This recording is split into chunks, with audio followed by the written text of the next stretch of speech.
A Chinese treasure ship was a type of large wooden ship in the fleet of Admiral Zheng He, who led 7 voyages during the early 15th century Ming Dynasty. Scholars disagree about the factual accuracy and correct interpretation of accounts of the treasure ships. The purported dimensions of these ships at 137 meters long and 55 meters are at least twice as long as the largest European ships at the end of the 16th century. The British scientist, historian and sinologist Joseph Needham stated in his monumental research work Science and Civilization in China that the ships were between 400 feet to 600 feet in length, greater than the Greek tessarakonteres of 3rd century BC, which were reported to be as long as 128 meters. Treasure ships' dimensions are debated on practical engineering grounds,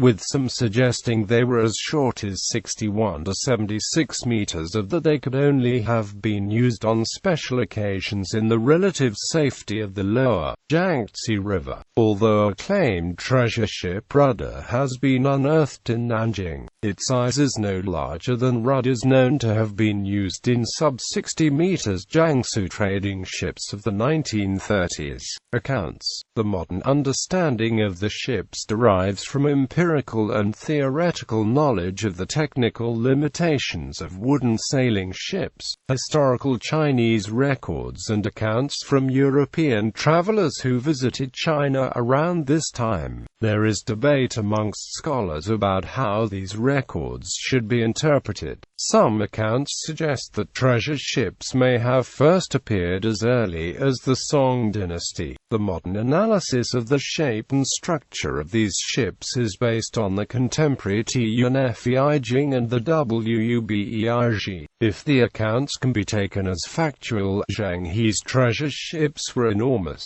with 9 masts and 4 decks capable of accommodating more than 500 passengers, as well as a massive amount of cargo. Marco Polo and Ibn Battuta in the translated accounts described multi-masted ships carrying 500 to 1,000 passengers. Nicola da Conti, a contemporary of Zheng He, was also an eyewitness of ships in Southeast Asia, claiming to have seen 5-masted junks of about 2,000 tons burthen. A B-class trading junk from Yemen in the 3rd decade of the 19th century was wrecked in the entrance to Selat Jelasa, Indonesia, carrying c. 1,600 crew and passengers. Zheng He's fleet included 300 ships, including 62 treasure ships, some of which were said to have been 137 meters long and 55 meters wide. There are even some sources that claim some of the treasure ships might have been as long as 180 meters.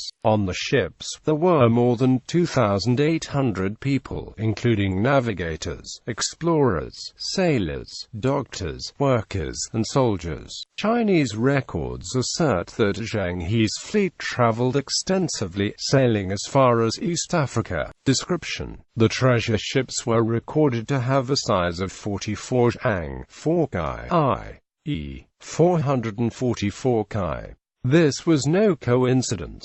There are 4 cardinal directions, 4 seasons, and 4 virtues. The number 4 was an auspicious association for treasure ships. Some of the dry digs at Longzhang were 27 to 36 meters wide, but 2 were 64 meters wide, which is big enough to build a 50 meters wide ship. Compared with other ships, treasure ships were wide in ratio to their length, as typical with factual. As a result, they achieved stability created by the V-shaped hull, the long keel, and the heavy ballast. The keel consisted of wooden beams bound together with iron hoops. In stormy weather, holes in the prow would partially fill with water when the ship pitched forward, thus lessening the violent turbulence caused by waves. anchors. Treasure ships also used floating anchors cast off the sides of the ship in order to increase stability. The stern had two 2.5 meters iron anchors weighing over 1,000 pounds each, used for mooring offshore. Like many Chinese anchors, these had 4 flukes set at a sharp angle against the main shaft. Watertight compartments were also used to add strength to the treasure ships. The ships also had a balanced rudder which could be raised and lowered, creating additional stability like an extra keel. The balanced rudder placed as much of the rudder forward of the stern post as behind it, making such large ships easier to steer. Unlike typical factual, the treasure ships had 9 staggered masts and 12 square sails, increasing its speed. Treasure ships also had 24 cast bronze cannons with a maximum range of 240 to 275 meters. However, treasure ships were considered luxury ships rather than warships.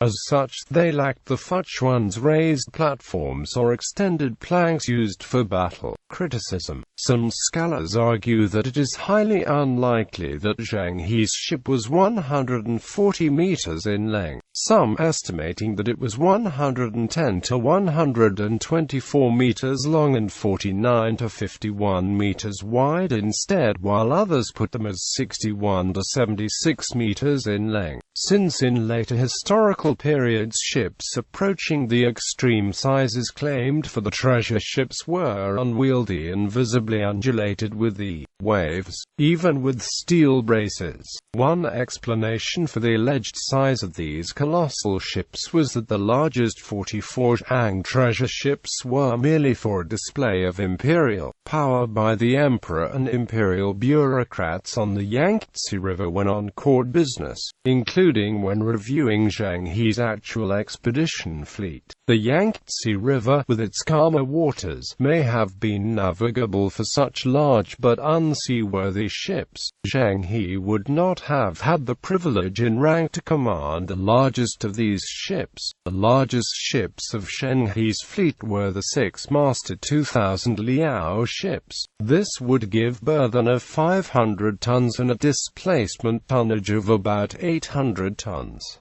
Fate of the treasure ships. Zheng He returned from his voyages to find a new emperor, whose court was uninterested, even hostile, to the continuation of his naval adventures. After Zheng He's voyages, the treasure ships were decommissioned, and sat in harbors until they rotted away. Some suggest that the emperor ordered the treasure ships and records to be burned, although exact information on their fate is not known. Replica. The story of the treasure ships has captured popular imagination, both in China and in the West. In fact, a 71.1-metre replica of a treasure ship was announced in 2006 to be completed in time for the 2008 Olympic Games. In 2010, the press showed some pictures of the replica of the size in the process of construction in Nanjing. The ship is to be ready for sailing by 2013.